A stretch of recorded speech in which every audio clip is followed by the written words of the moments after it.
போதும். அப்படியே எல்லாம் தாய் ஒரு நல்ல பாடல், ஒரு கைதட்டல் கொடுக்கலாம். பரவாயில்ல, கொஞ்சம் பேருக்கு தட்டலாம்.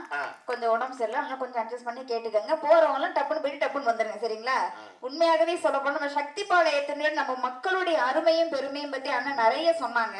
உண்மையாகவே நம்ம ஊருடைய பெருமையை 3 வரையில சொல்றாங்க. அதாவது கொங்கு செழித்தால் எங்கும் செழிக்கும்னு சொல்லுவாங்க இல்லையா?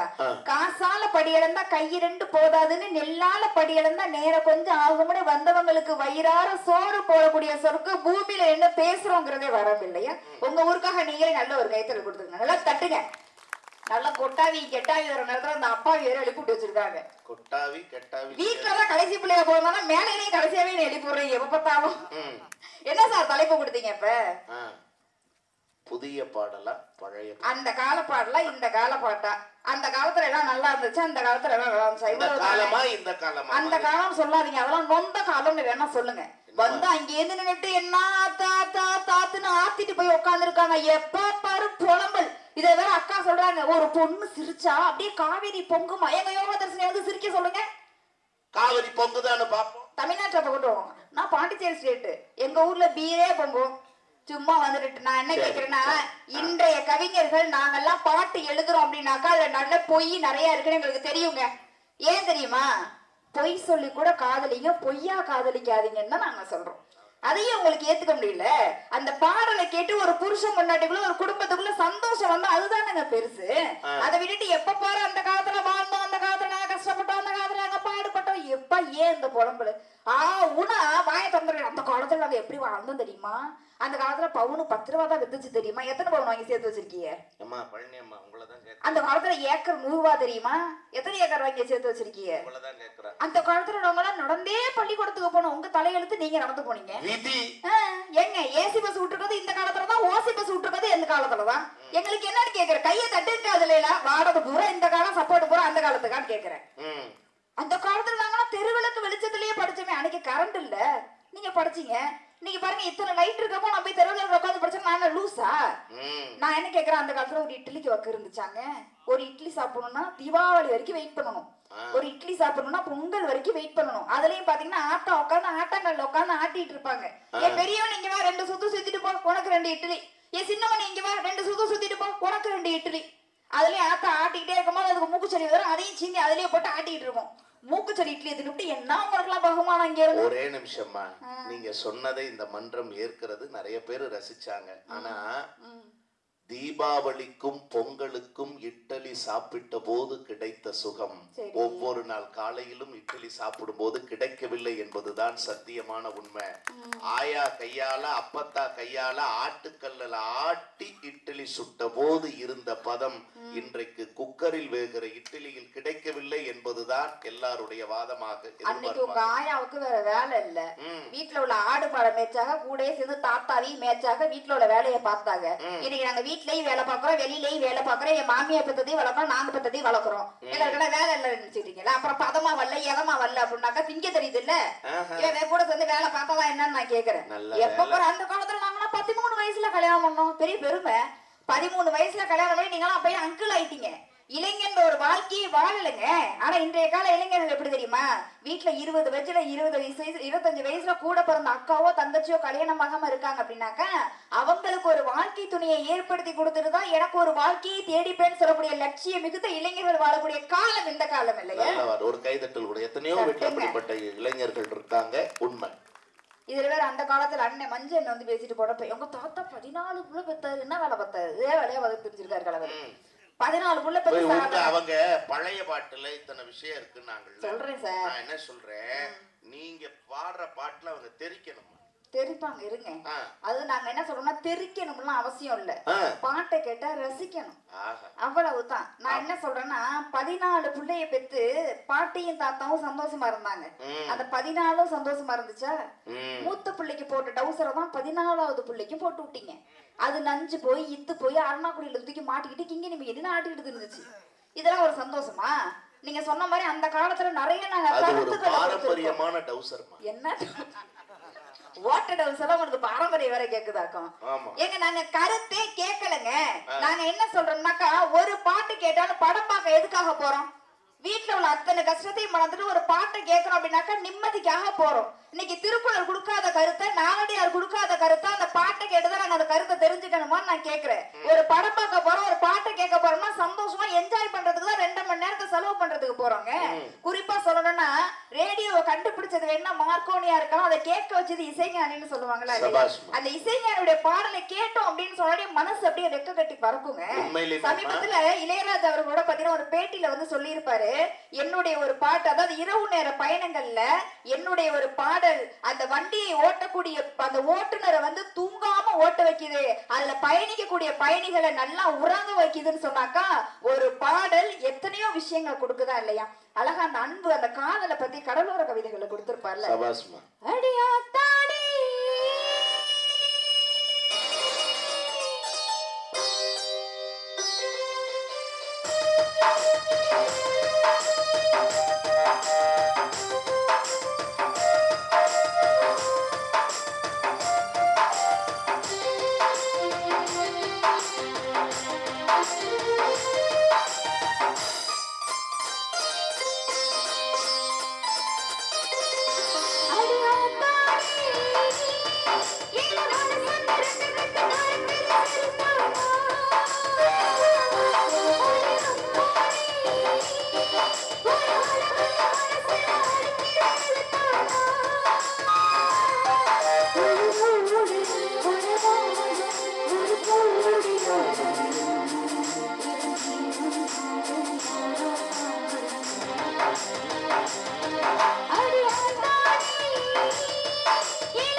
சந்தோஷம். ஒரு நல்ல கைதட்டல் கொடுக்கணும். கடலோர கவிதைகள்ங்கிற படத்துல வந்த ஒரு அருமையான பாடல்.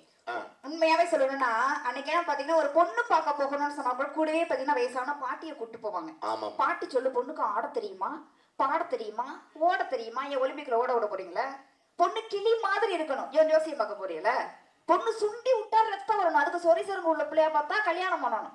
அன்னைக்கெல்லாம் பாத்தீங்கன்னா ஆண்களுக்கெல்லாம் கல்ல தூக்குனா கல்யாணம், காலை அடக்கினாதான் கல்யாணம். நாங்க கல்ல தூக்கி கல்யாணம், காலை அடக்கி கல்யாணம் வச்சிருந்தாக்கா இன்னைக்கெல்லாம் நடுவர் கல்யாணம் ஆயிருக்குமா. முதல்ல ஒரே கல்லு கண்ணு குட்டியே கஷ்டம், காலமாட்டுக்கு ஏன் போறீங்க? இல்ல நான் என்ன சொல்றேன்னா, ஏன் காலமாட்டை அடக்குனவனுக்கு பொண்ணு கொடுத்தாங்க? ஏன் அதுல ஒரு சூட்சமா இருக்கு. என்ன சூட்சம்? கல்ல தூக்கி காலமாட்டை அடக்குனவனுக்கு ஏன் பொண்ணு கொடுத்தாங்க? ஏன் கொடுத்தாங்க? காலமாட்டை அடக்குறவனாலதான் அந்த அம்மனியை அடக்க முடியும். வாய்ப்பில்லை.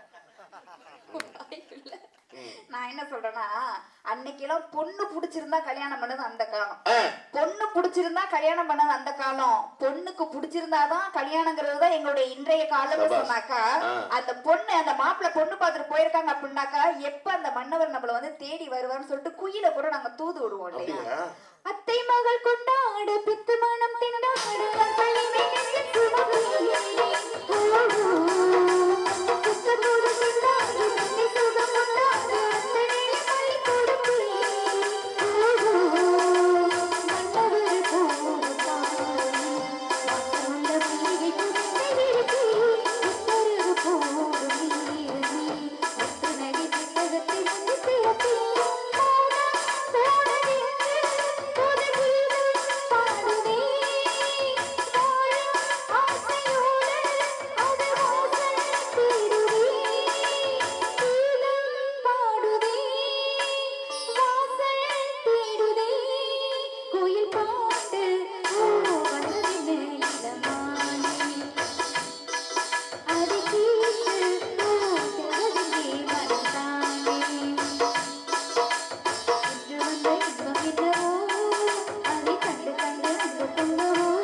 சந்தோஷம். இதெல்லாம் இந்த காலத்துல இருக்கு. இதுல அண்ணன் வந்து ஒரு பாட்டு வந்து விளக்கம் வேற கேட்டு போனாங்க. அது என்ன, ஏன் ஆத்தா ஆத்தோரமா வாரியா நான் பார்த்தா இல்லம்மா. தம்பி மஞ்சுநாதன் கேட்ட கேள்வி என்னன்னா, நம்ம பகுதியிலேயே பெத்தவங்களை பெரியவங்களை பெண்களை ஆத்தான்னு சொல்ற வழக்கம் இருக்கு. அப்படி ஒரு நல்ல சொல்ல இப்படி கொச்சப்படுத்துற மாதிரி ஏ ஆத்தா ஆத்தோரமா வாரியான்னு பாட்டு போட்டிருக்கீங்க. அதாவது இது சரியான்னு கேட்டேன். நான் என்ன கேக்குறேன்னா, இந்த பக்கம் வந்து அம்மா வந்து ஆத்தான்னு சொல்லுவாங்க இல்லையா, தெற்கு பகுதி தென் மாவட்டங்கள் சரி, அந்த மதுரை சைடு எல்லாம் பாத்தீங்கன்னா தங்கச்சிய கூட ஆத்தான்னு சொல்லுவோம். எனக்கு கிழக்கு சிமியில படத்துல கூட பாத்திருப்பீங்கல்ல, தங்கச்சிய கூட ஆத்தான்னு சொல்லுவோம். அழகா பாத்தீங்கன்னா இப்ப வைகாசி மாசம் தான் பாத்தீங்கன்னா அழகர் ஆத்துல இறங்கினாரு இல்லையா, அழகருக்கும் மீனாட்சிக்கும் உள்ள பாட்டு தான் அந்த பாட்டு. உண்மையிலேயே அதாவது அழகர் பாத்தீங்கன்னா மீனாட்சி வந்து சொக்கனை கல்யாணம் பண்ணிட்டு போயிடுறாங்க இல்லையா, அழகர் ஆத்துல இறங்குறதுக்குள்ள பாத்தீங்கன்னு சொன்னாக்கா மீனாட்சி வந்துட்டு போயிருவாங்க. எப்ப பார்த்தாலும் அதை ஆத்தா ஆத்தோரம் வாரியா, நான் பார்த்தா பார்க்காம போறியா, நான் வர்றதுக்குள்ள எப்ப பார்த்தாலும் அவ போயிடறா, நான் வரதுக்குள்ள எப்ப பார்த்தாலும் அவ போயிடறா, அந்த ஏக்கத்தை சொல்ற மாதிரி தான் ஆத்தா ஆத்தோரமா வாரியா தங்கச்சியா ஆத்தான்னு சொல்லியிருக்கோம். நாங்க இதுல என்ன தப்பு செஞ்சோம்? என்ன குறை கண்டீர்கள்? உலகத்திலேயே இந்த பாட்டுக்கு முட்டு கொடுத்த ஒரே ஆள் நீதான். கைதட்டுங்க சார். உலகத்திலே அந்த தைரியம் வேணுங்க. அந்த அழகனுக்கே அடுக்காதுமா. அந்த தைரியம் வேணுமா இல்லையா? குருட்டு தைரியம்ங்கிறது பரவாயில்ல. நான் என்ன கேக்குறேன், நீங்க என்ன பாட்டு கொடுத்தீங்க ஒரு சின்ன குழந்தைக்கு? என்ன கொடுத்தீங்க? நல்ல பேரி வாங்க வேண்டும் பிள்ளைகளே. பிள்ளைகளே இல்லம்மா, பிள்ளைகளே. பிள்ளைகளே பிள்ளைகளே இல்லம்மா, பிள்ளைகளே. அதான் சார் பிள்ளைகளே. ஏன் இழுக்குறீங்க? பிள்ளைகளே ஒரு வாத்தியார் பிறக்கும் போது நல்ல பேரை வைங்க. ஒரு மணிக்கு உச்சரிப்பை சரி பண்ண வேண்டியதா இருக்கு நம்ம நிலைமை. அதாவது அந்த குழந்தைய தொட்டியில போட்டுக்கிட்டு ஏன் பிறந்தாய் மகனே ஏன் பிறந்தாய் அவன் கேட்டானா இல்ல அப்ளிகேஷன் தான் போட்டானா? நாங்க கேட்ட மாதிரி ரொம்ப அறிவுபூர்வமா கொடுத்துருப்பாங்க. கூந்தல் கருப்பு, ஆஹா குங்குமம் சிவப்பு, யாருக்கும் தெரியாதுல்ல. பாட்டு தான் இப்படி கொடுத்துருக்காங்கன்னு சொன்னாக்கா வசனம் ஆவுனா சொல்லுவாங்க. வசந்த மாளிகை படத்தை பார்த்திருக்கீங்களா? சிவாஜி கணேசன் அதுல பாத்தீங்கன்னா அந்த அம்மா பேர் என்ன கொண்டா அவ்வளவு பெருசா வச்சிருப்பாங்க. வாணிஸ்ரீ. வாணிஸ்ரீ அம்மா. வாணிஸ்ரீ அம்மா இல்ல, வாணிஸ்ரீ தான் அந்த அம்மா. நம்ம தலைமுறைக்கு அவங்க அம்மா தான். சரி அம்மாவை எனக்கெல்லாம் பாட்டின்னு வச்சுக்கலாம். அந்த அம்மாவை உனக்கு தான் அம்மா, எனக்கெல்லாம் பாட்டி. உங்களுக்கு என்ன அம்மா வந்துட்டு போறாங்க? அவங்களுக்கு பாத்தீங்கன்னா லதா உனக்காக தான் இவ்வளவு பெரிய வசந்த மாளிகையை கட்டி வச்சிருக்கேன் லதா. சிம்பிளா இப்படி யோசிங்களேன், இப்படி யோசிங்க. நான் என்ன கேக்குறேன்னா, அந்த அம்மாவுக்கு வசந்த மாளிகை படத்துல அவ்வளோ பெரிய வசந்த மாளிகை கட்டினதுக்கு பதிலா 2 ரூபாய்க்கு மஞ்ச கைத்தை வாங்கி அது கழுத்துல கட்டிருந்தா அது ஓடி போகாம கூடவே இருந்துருக்கும்ல. யோசிங்க சார், கொஞ்சமாவது மாத்தி யோசிங்க. ஒரு காதல் தோல்வின்னு வந்துச்சு அப்படின்னா வசந்த மாளிகை கட்டியதற்கு பதிலாக அந்த அம்மாவு கழுத்துல ஒரு 2 ரூபாய்க்கு மஞ்ச கயிறு வாங்கி கட்டி இருந்தா சிம்பிள். இப்படி யோசிங்க, பெருசா ஏன் யோசிக்கீங்க? இப்படி யோசிங்க. அது வேற பாசமலர் படத்தை பத்தி. பாசமலர்ல அதே வசந்த மாளிகை படத்துல நீ பிராந்தியதான குடிக்க கூடாதுன்னு சொன்னலதா, நான் விஷத்தையே குடிச்சுட்டேனே அப்படின்னு ஒரு சாவாரு. ஏன் தெரியுமா? இத கட்டுறதுக்கு பதிலா இதை செத்தரலாம்னு நினைச்சுதான் செத்தாரா என்னன்னு தெரியல. அதுல வேற ஒரு கிண்ணத்தை ஏந்துகின்றேன், ஏன் ஏன் ஏன் குடிக்கிறது நீ, ஏந்துறது நீ, எங்களை பார்த்து ஏன் ஏன் ஏன் நாங்க போய் பதில் சொல்லிட்டு உட்காந்துருப்போம். அதுல பாசமலரை பத்தி சொன்னீங்க. அதுல அவங்க 2 பேரும் அண்ணன் தங்கச்சியா நடிக்கல, அண்ணன் தங்கச்சியாவே வாழ்ந்துருக்காங்க. நானும் பாத்தீங்கன்னா கேடிவில அந்த படம் சாயங்காலம் 4 மணிக்கு போடுவாங்க அடிக்கடி. போன வாரம் போட்டாங்க. நானும் என் பையனை கூப்பிட்டு உட்காந்து எங்க உட்காந்து பாடுறான். எப்ப பாரு நம்ம பாப்பாவோட சண்டை போட்டுக்கிட்டே இருக்க, படத்தை பாரு எப்படி 2 பேரும் அண்ணன் தங்கச்சி எவ்வளவு பாசமா நடிச்சிருக்காங்க, நல்லா உட்காந்து படத்தை பாருன்னு சொல்லிட்டு கிளைமேக்ஸ் சீன் வருது. ஏதாவது விக்கி நாங்களாம் பாத்தீங்கன்னா அழுதுட்டு இருக்கோம். ஏமா உட்காந்து சிரிச்சுட்டு உட்காந்துருந்தாங்க. ஏன்டா சிரிக்கிற? ஒரே பொய் பொய்யா சொல்லிட்டு இருக்காங்கம்மா. என்னடா பொய் சொல்றாங்க? அண்ணன் செத்துட்டாராம், தங்கச்சி கூட விழுந்து செத்துட்டாங்களாம், எங்க மாமா சாவட்டும் நீ சாவரியான்னு பாக்குறேங்கிறாங்க. பிள்ளைங்க மனசை எடுத்து விட்டு வச்சிருக்கிய நீங்க. இந்த தலைமுறை எப்படி எல்லாம் யோசிக்கிறான் பாருங்க. அப்படி அந்த அளவுக்கு பிள்ளைங்களை யோசிக்கிற அளவுக்கு நீங்க வச்சிருக்கீங்க. ஏங்க ஒரு காதல் தோல்வி ஒரு சோகம் அப்படின்னா கூட அந்த பொண்ணு வேணான்ட்டு போயிட்டாளா, அவள் பறந்து போனாலே அவன் போயிட்டால, நீ ஒழுங்கா இருந்தா அவன் ஏன் போறா? அப்படிலாம் சோகத்தை வடிக்க கூடாது. ஒரு காதல் தோல்வி, சேராத காதலுடைய அழக கூட எங்களுடைய பாட்டுல நாங்க அழகா கொடுத்திருப்போம். முதல் மரியாதை படத்துல அதுல கூட பாத்தீங்கன்னா அந்த சேராத காதலுடைய அழக அழகா கொடுத்திருப்பாங்க. பழசு மறுக்கலை வச்சு ஒரு கணம் கும்மி அடிக்குது.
கொழுந்தே மல்லிகை பூவே மறி கொழுந்தே மல்லிகை பூவே மாமா மக பிடிக்கலையா சொல்லு சொல்லு மையம் வர வழி இல்லையா சொல்லு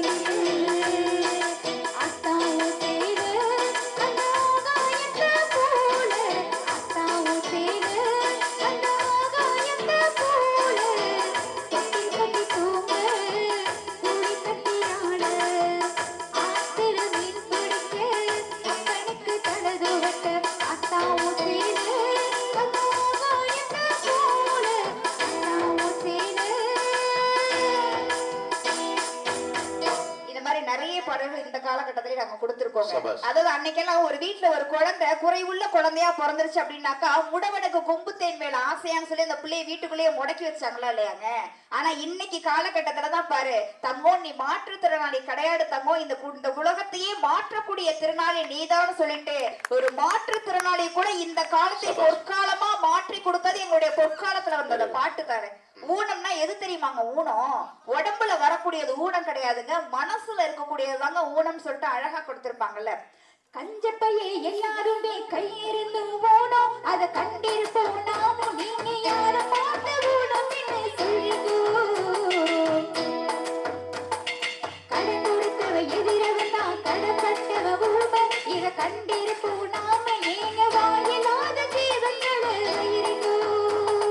காட்சிங்க நல்லாலே அது கூட வீணாங்கோ, நீர்வ நெஞ்சில் இருந்து பிட்டாய் கூட வீணாங்கோ.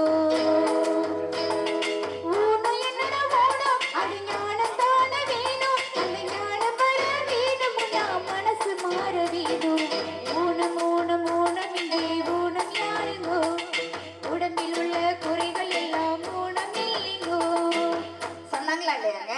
ஒரு நல்ல கைதட்டல் கொடுங்க. பொற்காலம் படத்துக்காக வைரமுத்து அவர்கள் எழுதிய ஒரு நல்ல பாடல், தேசிய விருது கிடைத்த பாடல். இந்த பாட்டுக்கு தேசிய விருது கிடைத்தது. உண்மையிலேயே அதாவது இன்னைக்கு கருப்புன்னு சொன்னாக்கா அது ஒரு நிறம்னு தான் நம்ம பாத்துக்கிட்டு இருந்தோங்க.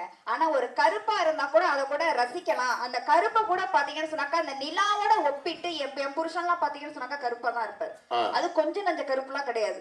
இந்த பனைமரம் இருக்குல்ல, பனைமரம் அதுல மழை பெஞ்சா ஒரு கலர் வரும்ல, அந்த கலர்ல இருப்பாரு. ஆனா கூட என் புருஷன் நான் வாழ்த்தி பாடணும் அப்படின்னு சொன்னாக்கா அதுக்கு கூட எங்க பாடல் தானங்க உதவியா இருக்கு. நீங்க பௌர்ணமி நிலா, அவர் அமாவாசை இல்லையா இருக்கட்டும். இந்த உலகம் உங்களை பார்த்துட்டு தான் இருக்கு. கைதட்டுங்க. உண்மையிலுமே சொல்றேன், தயவு செய்து இங்க இருக்கக்கூடிய பெரியவர்களே இதுல கருப்பு சிவப்பு வெள்ளை அப்படிங்கிற நிற வேறுபாட்டை நமக்குள் விதைத்தவன் வெள்ளைக்காரன். கண்டிப்பா கண்டிப்பா. இப்போ சொல்றேன், நீங்க சதுரங்க விளையாட்டுல கருப்பு நிற காய்கள் வெள்ளை நிற காய்கள்னு ரெண்டு இருக்கும். அதுல முதல் நகர்வு ஃபர்ஸ்ட் மூவ் எது அப்படின்னா வெள்ளைக்காய் தான் நகர்த்தணும்னு இன்னைக்கு வரைக்கும் நியதி அதுதான். யாரும் மாத்தல. ஏன் கருப்பு காயை நகர்த்தினா வெற்றி பெற முடியாதா அல்லது போட்டி நடக்காதா? ஆனா இன்றைக்கு என்ன தெரியுங்களா, வெள்ளைக்காரர்களுக்கான விளையாட்டாக அது அமைந்திருக்கிறது. உங்கள்கிட்ட ஒண்ணுதான் சொல்றேன், வண்ணங்களில் இல்லை வாழ்க்கை, நம் எண்ணங்களில் தான் வாழ்க்கை இருக்கிறது என்பதை நினைத்து வாழ்ந்தால் வாழ்க்கை வசதியாக இருக்கும். உண்மையாவேங்க. அந்த கருப்பா புருஷன் இருந்தா கூட ஏன் தங்கம் கலங்குறேன்னு சொல்லிட்டு அவனை கூட நிலாவோட ஒப்பிட்டு நாங்க பாடல் கொடுத்துட்டோமா இல்லையா? நிறைவா சொல்லுங்க. கருப்பு நிலா கருப்பு நிலா நீதான் கலங்குவதே துளி துளியா கண்ணீர் விடுவதே. கருப்பு நிலா நீதான் கலங்குவதே துளி துளியா கண்ணீர் விடுவதே.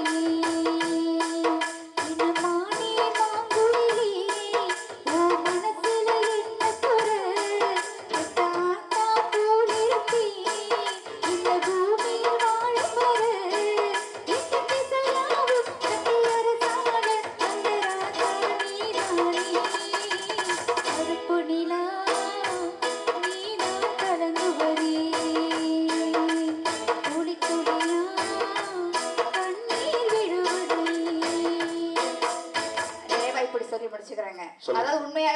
காலகட்டத்துல அன்னைக்கு பாத்தீங்கன்னா தைரியம் இருந்துச்சு, தன்னமே இருந்துச்சு, எல்லாமே சொன்னீங்கல்ல. ஆனா அன்னைக்கெல்லாம் பாத்தீங்கன்னு சொன்னாக்கா ஒரு பொம்பளை பிள்ளைங்களை வந்து என்ன சொல்லி வச்சிருந்தாங்க, படி தாண்டா பத்தினின்னு சொல்லி வச்சிருந்தாங்க. ஆனா இன்னைக்கு பொம்பளை பிள்ளைங்க படி தாண்டல் அப்படின்னாக்கா அந்த குடும்பமே பட்டினிங்கிற ஒரு நிலைமையில இன்னைக்கு காலகட்டம் இருக்குன்னாக்கா, அன்னைக்கெல்லாம் அடுப்பூதும் பெண்களுக்கு படிப்பதற்குன்னு கேட்டாங்க. ஆனா இன்னைக்கு படிச்ச பெண்களால தான் எத்தனையோ குடும்பங்கள்ல அடுப்பே எரியுதுன்னு சொன்னாக்கா, சாதனை மிகுந்த பெண்கள் வாழக்கூடிய காலம் இந்த காலம்.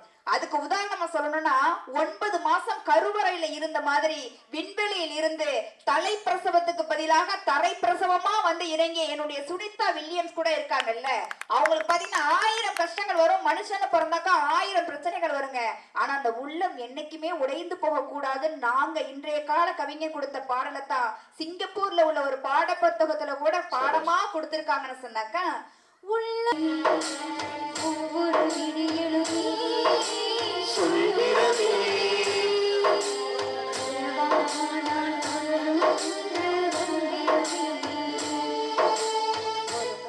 ஆக அன்னைக்கு காலகட்டத்துல மட்டும் இல்லைங்க, இந்த காலத்திலயும் பாத்தீங்கன்னா நிறைய பாடல்கள் நாங்க கொடுத்திருக்கோம். அதோட நல்ல கருத்துக்களை மட்டும் எடுத்துக்கங்கன்னு தான் நாங்க சொல்றோம். காமால கண்ணோட பார்த்தா பாக்குறதெல்லாம் மஞ்சளா தான் தெரியும். அல்ல இந்த காலத்துல குறை இருக்கு நீங்க பாத்தீங்கன்னா அது குறையா தான் தெரியும். இருக்கக்கூடிய நிறைகளை பாத்தீங்கன்னு சொன்னாக்கா இதுவும் எல்லாமே நன்மையா தான் இருக்கும்னு சொல்லிட்டு, செத்தவங்களுக்கு செல வச்சு மாலை போடுறதை விட்டுட்டு உங்களுக்கு பெத்தவங்களுக்கு இலை வச்சு சோறு போடுங்க. அப்பா அம்மா இறந்த பிறகு திதி கொடுக்கறது முக்கியம் கிடையாது. உசுரோடு இருக்கப்ப வெத்தலை பாக்குவாங்க, 10 ரூபாய் நிதி கொடுத்தாலே அவங்க சந்தோஷமா இருப்பாங்கன்னு சொல்லி நல்லதொரு வாய்ப்புக்கு நன்றி பாராட்டி நம்ம முறையே நன்றி, வணக்கம். சபாஷ்.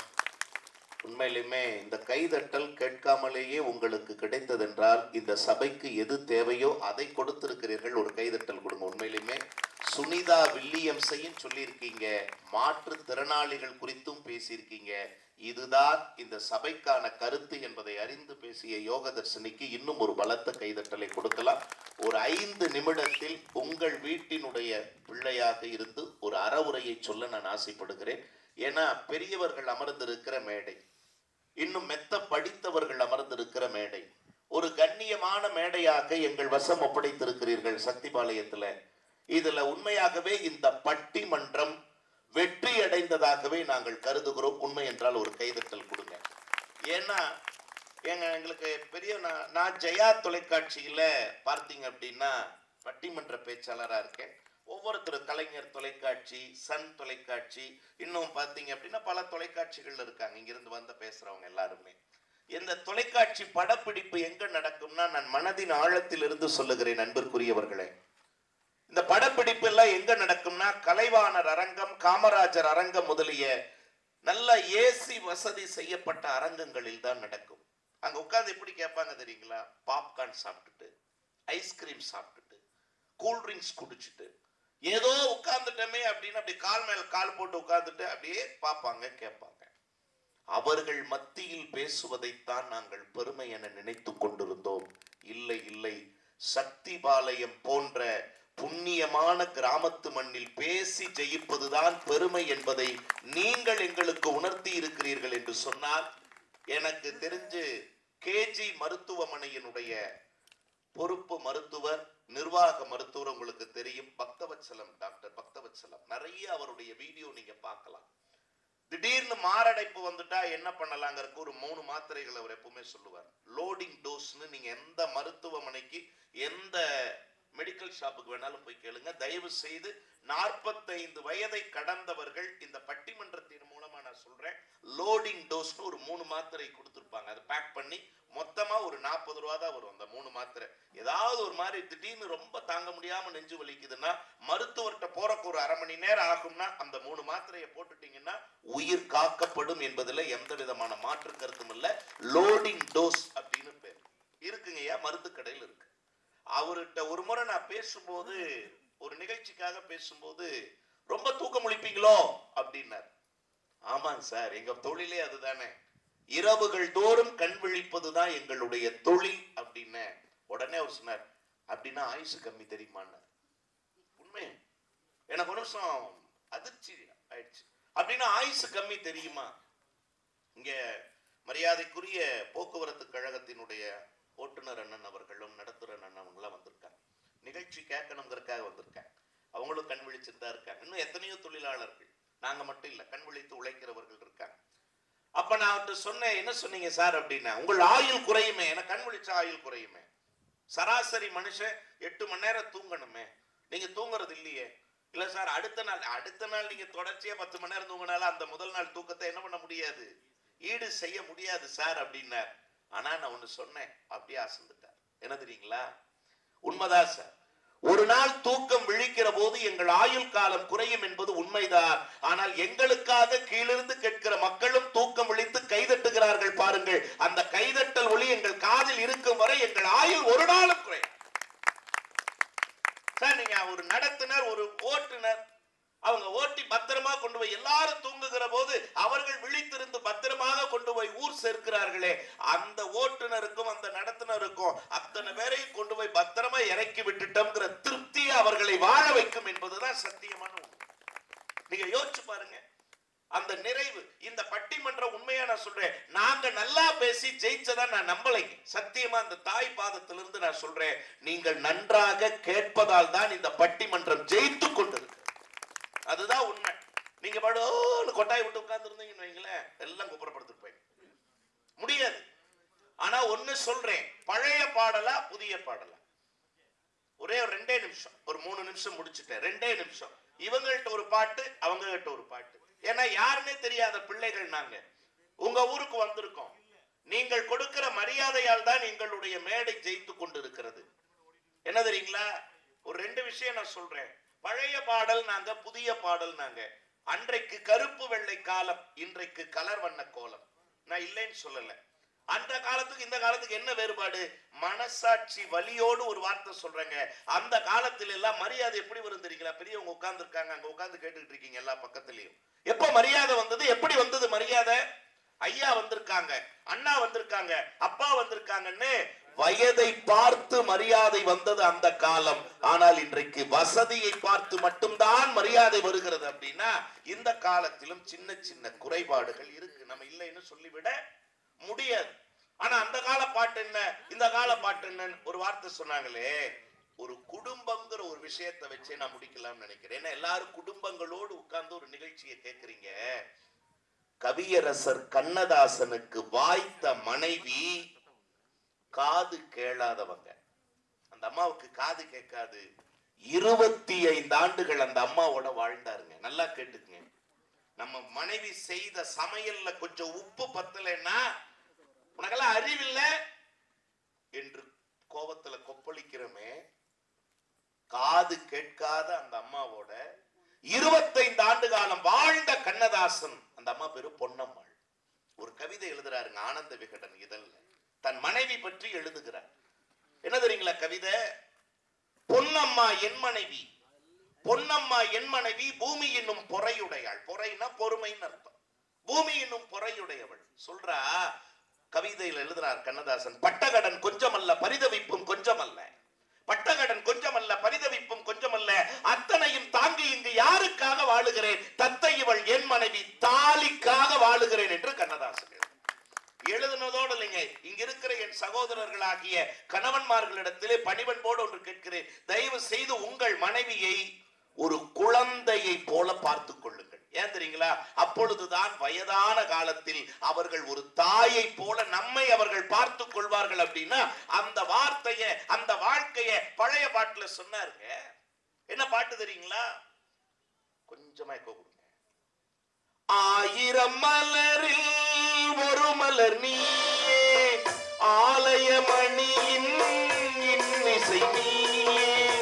1000 மலரில் ஒரு மலர் நீயே, ஆலயமணியின் இன்னிசை நீயே. தாய்மை எனக்கே தந்தவள் நீயே. யோசிச்சு பாருங்க. தங்க கோபுரம் போல வந்தாயே. அந்த வரியா சொல்லட்டுங்களா?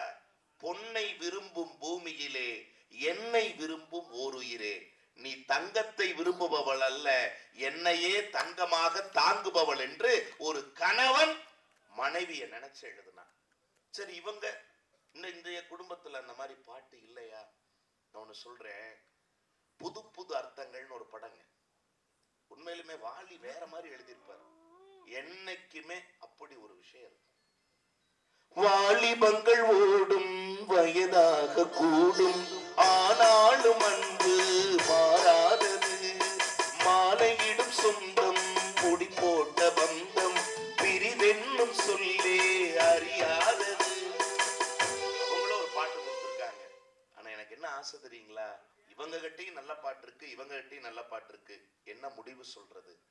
நீங்க இவங்க பாடின பாட்டுல 100 பாட்டுல 90 பாட்டு நல்லா இருந்துச்சு. ஒரு 10 பாட்டுல குற்றம் குறை இருந்துச்சு. ஒரு பாட்டெல்லாம் உண்டுங்க. இழந்த பழம்ங்கிற பாட்டை எழுதி கண்ணதாசன் 6 மாசம் பேனாவை தொடல. ஏன்னா இவ்வளவு மோசமான பாட்டை நான் எழுதிட்டேன், அடுத்த தலைமுறையை சீரழிக்கிற மாதிரி எழுதிட்டேன், இனிமேல் இந்த பேனாவை கவிதை எழுதுவதற்காக தொடமாட்டேன்னு 6 மாசம் பேனாவை எடுக்கலைங்க. அப்படி இருந்தாங்க. பணம் கொடுத்தால் எதை வேண்டுமானாலும் எழுத மாட்டோம், எதை எழுத வேண்டுமோ அதைத்தான் எழுதுவோம் என்று எழுதிய கவிஞர்கள் அந்த கால பாட்டுக்காரர்கள். அதனாலதான் சொல்றேன், ஒரு கவிஞனுடைய எழுதுகோல் பேனா தலை குனிகிற போது ஒரு சமூகம் நிமிருவதற்காக பாடல் எழுதியவர்கள் அந்த பாட்டுக்காரங்க. ஆனா இந்த பாட்டுக்காரங்க காசுக்காக வேண்டி, வருமானத்திற்காக வேண்டி, வாய்ப்பிற்காக வேண்டி எதை வேண்டுமானாலும் பாடல்களாக்கலாம், எதை வேண்டுமானாலும். இவங்க பாடினாங்க, நல்ல நல்ல பாட்டு எடுத்து பாடினாங்க. செலக்ட் பண்ணணுமா? நீங்க பாடுற பாட்டெல்லாம் 100 பாட்டுல ஒரு 4 பாட்டை பொறுக்கி எடுத்து பாடலாம். நீங்க பாடின இவங்கதுல 90 பாட்டுக்கு சிங்கப்பூர்ல விருது கொடுக்கலாம்னா, உங்களதுல 9 பாடல்களுக்கு கூட கொடுக்க முடியாத ஒரு சூழ்நிலை வருது. அப்படின்னா ஒரு மூட்டை அரிசியில 4 கல்லு இருக்கிறதுங்கிறது பழைய பாட்டு, ஒரு மூட்டை அரிசியில 40 படி கல் இருக்கிறதுங்கிறது தான் இந்த புதுப்பாட்டா இருக்கு அப்படின்னு சொன்னா, தயவு செய்து இந்த சக்திபாளையத்தில் நடந்த இந்த பட்டிமன்றத்தின் மூலமாக அன்போடு எழுதுகிற கவிஞர்களுக்கும், என வீடியோ எடுத்துக்கிட்டு இருக்காங்க, இது கிராமத்து பட்டதாரிங்கிற யூடியூப் சேனலிலும் கொங்கு மஞ்சுநாதன் என்கிற யூடியூப் சேனலிலும் ஒளிபரப்பாக கூடிய நிகழ்ச்சியாக அமைய போகிறது. இதுல எடிட்லாம் பண்ணி நீட்டா அனுப்புவாங்க. இதை சென்னையில் இருக்கிற இசையமைப்பாளர்களும் சென்னையில் இருக்கக்கூடிய கவிஞர்களும் கேட்டாலும் எங்களுக்கு பயம் இல்லை. உண்மை உண்மை உண்மை. என்றைக்கு ஒரு எழுத்தாளனுடைய பேனா, என்றைக்கு ஒரு எழுத்தாளனுடைய பேனா தரம் குறையாமல் எழுதுகிறதோ அவன்தான் சிறந்த கவிஞனாக இருக்க முடியும். வாய்ப்பிற்காக, வசதிக்காக எழுதினால் அது அடுத்த தலைமுறையை பாதிக்கும் அப்படின்னு சொன்னா, ஒரு சாதாரண கவிஞனுக்கும் மகா கவிஞனுக்குமான வேறுபாடு என்ன தெரியுங்களா?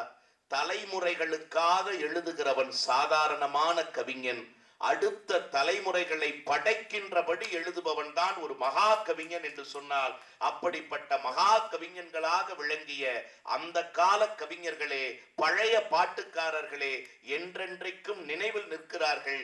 இவர்களுடைய பாடல்களில் 1-2 பாடல்கள் நல்ல வழியில் வந்தாலும் இன்னும் 4 பாடல்கள் 40 பாடல்களாக 400 பாடல்களாக வரவேண்டும் என்கிற எங்கள் எதிர்பார்ப்பையும் இந்த மேடையிலே பதிவு செய்து, வருகின்ற வரை என்றைக்குமே மக்கள் மனதில் நீங்கா இடம் பிடித்த பாடல்கள், என்றைக்கும் நினைத்தாலே இனிக்கின்ற பாடல்கள் பழைய பாடல்களே என்கிற எளியவனுடைய தீர்ப்பை உங்கள் பாதங்களில் பதிவு செய்து, ஏதேனும் குறையிருந்தால் பொறுத்தருள வேண்டுமாறு அன்போடு உங்கள் அத்தனை பேருக்கும் நன்றி சொல்லி விருப்பம் இல்லாமல் விடைபெறுகிறோம். நன்றி, வணக்கம்.